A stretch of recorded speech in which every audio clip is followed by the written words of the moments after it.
به به بشینیم اینجا اول صبح یه ریلکسی کنیم.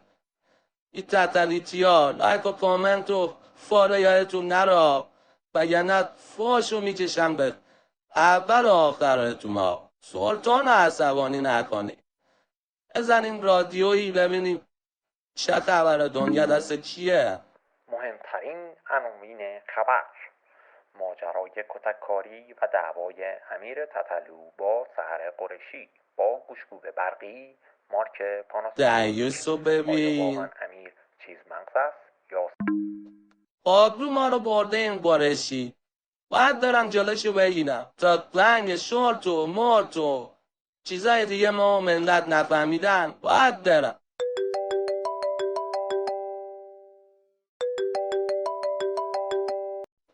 به به داش الو رضا. الو سامان خودتی؟ دیوز شیرم دهنت من تتلو باز چه جری رفتی 20 ساله رفت بوز مشنگ شرمن عجب گیری کردیم ما تو. گو میخوری پشت میدی، گو میخوری بی احترامی میکنی. یه مش چرگا جمع کردیم گورو خودمون اسمشیم رو گذاشتیم رفقا. سلطان نیستم اگر تکلیف به اینا رو ما معلوم کنم امروز. آخه من چی بگم؟ سلطان تو نباید یه 7 تا نیو فیسک بعد سینگلی داشته باشه. ای شیران تو دهنه یک تتلیتیا یک تتلیتیا رو من ساییدم. به به سلطان مندل و قومه آقای کله تناسادی تشریف فرمون شدن. اه تو اینجا چه کار میکنی؟ صورت پلاستیکی سال چند سر خود. حالا قابل منو میبری مرزک رمگی من سولاخ هم دروغ گو با این تطایی که زدی برام. اولا با این سراخایی که تو داری یه پارکی برو یه چهات در اختی هم آب بدی بد نی.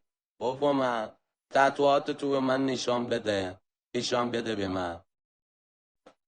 ماشالله کشتی تایتانیک هم انقدر سوراخ نشده بوده. بابا اون انگشتات بذار رو سوراخا خونه زندگیمونه آب با عجبا. دستت به سلطان بلند میشه بگیرمت من دهن تو هیچ طرفدارام و او یکی رضا پیشتک و اینا همه رو من سرویس میکنم.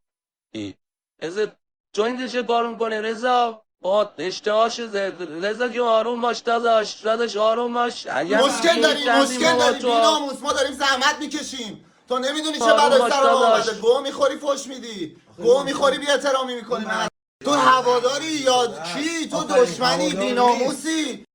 مشکل برات پیش آمده کسکم نه نشمیگم شماره تلفن مینه 0939. تو هواداری یا کی؟ مشکل برام پیش آمده ناله کن کونکش.